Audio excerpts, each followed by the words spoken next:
Well, obviously, it's polling day today, so you have until 10 o'clock to go out and vote. So whatever you might be sort of voting today, I do feel when it is, voting day itself, not to sort of, say who you should go out to vote for. I think regardless of whoever you vote for today, make sure you go out and vote.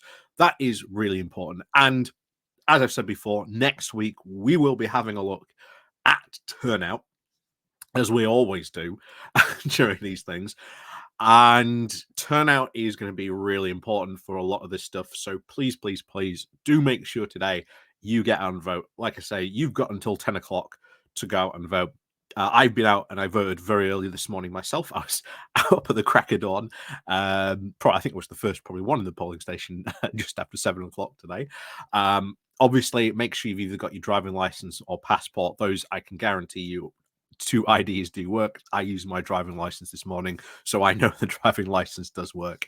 But please do make sure, regardless of however or whoever you want to vote for today, make sure you get out and vote. And I think that is probably the best message to start off this video with, because because boy, oh boy, have we got to talk about potentially what the consequences of this general election could be. And oh my, are we going to see some, well, consequences? A lot of upset Tories, a lot of very, very upset Tories. Because one of the things we are going to be looking at today, almost certainly, the elections of Ben Houchen, the elections going on with involving Ben Houchen, of course, Andy Street, is going to be that swing. Even if Ben Houchen wins somehow or narrowly manages to hold on, what is going to be taken away from this? First of all, how many people actually came out and voted Conservative? How many people suddenly departed the party is certainly going to be one thing people are going to be paying attention to, but also the swing towards Labour, because people are going to be sort of extracting that and making this, or at least applying this then to other constituencies than Ben Houchen's sort of Teesside Valley in particular, because this is kind of an odd mayoral seat where this sort of represents almost, on a good day, well, particularly from the last, obviously, results, what a swing would be needed to unseat a lot of very, very safe Tory MPs. And we're talking these people normally get at least 10,000 plus votes at their sort of average general election. So it means they're roughly safe. But you've now got a situation where, what if that swing is quite large towards Labour, or you see the Tory result drop as well? People are going to start extracting that result and applying it to, MP seats and to a lot of these, shall we say, safe, or quote, safe Tory seats, because all of a sudden, someone who maybe was once used to be in a very safe Tory seat, now all of a sudden comes to the next general election, everything is in play. And we've got a Tory party at the moment that has no idea what to do. No idea. No clue whatsoever. And because they've got no clue whatsoever, they've got no idea how they are going to sort of swing this. They don't know whether they need to sort of double down on immigration and the whole Rwanda thing. You've got the whole thing at the moment of, is Rishi Sunak seriously going to sort of axe national insurance completely? Which will be kind of funny if he decides to do that. There's also talks about Rishi Sunak now extending the pension age up to 75 to try and pay for this cut to national insurance that he's also planning potentially as well, which is also now going to, I think, massively eat into the 65 plus category, the only area, or at least the only voting age, of where the Tories are actually leading. So if he does go ahead and do that, then I heavily expect that to be very, very fall very, very quickly. And at that point, the Tories ain't going to be leading in any age bracket or demographic at that point. The other thing potentially that they're talking about is um, some sort of big defense spending sort of analysis, some sort of review, some sort of, sort of push into this. There's talks about trying to sort of regalvanize the whole leveling up package and trying to sort of lean into that. All these things, if they need to do it, it needs to be done quickly. And to be honest, there's very, very few things that can be done now and whenever. A lot of Tories are also convinced maybe we should go early, maybe we should wait for a January general election.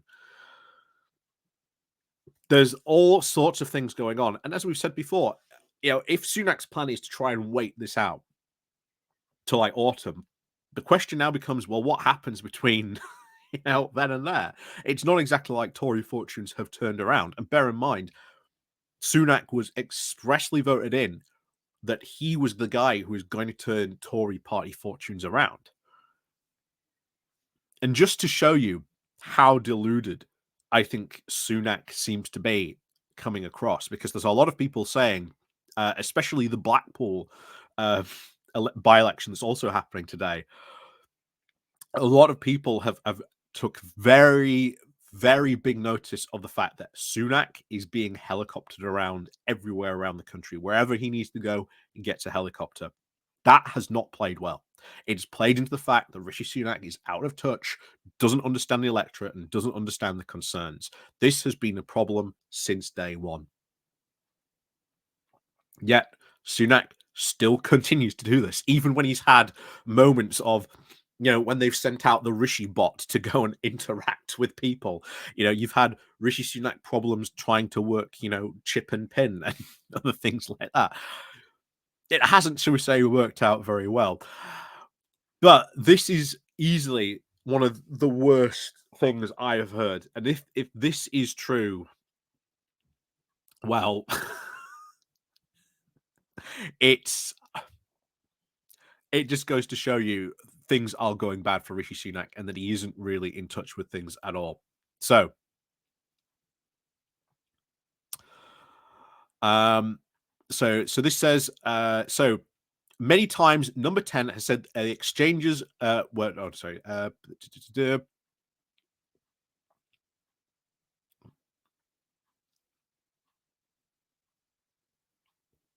yeah, so this is it. So this is from a Tory commenting on Rishi Sunak first. He said, I just think we're going to get something like this every single day of the election campaign. One Tory MP has complained. He cannot do human. He constantly looks rattled. And this is the other quote that has come from apparently from a senior strategist, that Sunak is apparently the only person in Westminster now prepared to believe the polls can be wrong. Even when most senior Tory strategists have privately concluded the campaign will now be about damage control, the PM has told activists at CCHQ this week that they would be part of, quote, the greatest comeback in political history. So the aim of the next Tory election campaign will try to be to save as many seats as possible, with very little else trying to work as an argument to change leader other than Sunak's cringe-worthiness. There are very few reasons on policy alone to try and make that change. Plans by Tory agitators for a 100-day policy blitz have revealed just how difficult it actually is to draw significant differences. Proposals have now include increased defense spending, cutting the benefits bill to reduce payments for anxiety, both of which Sunak has already announced, or vaguely uncosted pledges to try and increase the prison capacity to try and stop his proposed smoking ban. So there is nothing, honestly, at the moment, which is going to save Sunak.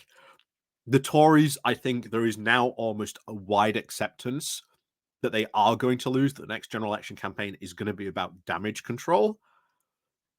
And honestly, the results we're going to get today are, well, like I say, early in the hours of tomorrow morning are going to be, I think, a very, very big determiner. Because if you get just such, if these polls results end up demoralizing the party so much at this point, what reason do they have to be loyal? We've talked about the problem of loyalty. Sunak isn't a leader. He cannot turn this around. You may very well get the exhaustible avalanche that we are seeing of just go for a general election, Rishi, just call one already, just, just get this over with, just become absolutely exhaustible, and Sunak be put into a position where he either A, has to call a general election, because you will get, I think a possible scenario to play out will be, you've got a lot of Tory MPs who are like, you are prolonging the inevitable, and continuing this on makes it look worse. It makes us worse. It makes our entire situation worse. So for just God, just put us out of our misery now, and we'll do a general election on pure damage control. Although how that general election will go, that campaigning will go, I don't know, but this is what the results are ultimately going to sort of, I think, trigger something. It will trigger something, whether it'll be a mass rebellion, a push to go for a general election, or something else entirely. We will find out certainly on Friday and over the weekend, because I'll tell you what, there are not going to be a lot of very happy Tories in the next 24 hours, and it is going to be glorious. So, as always, thank you very much for watching, and of course, as always, we'll see you all next time.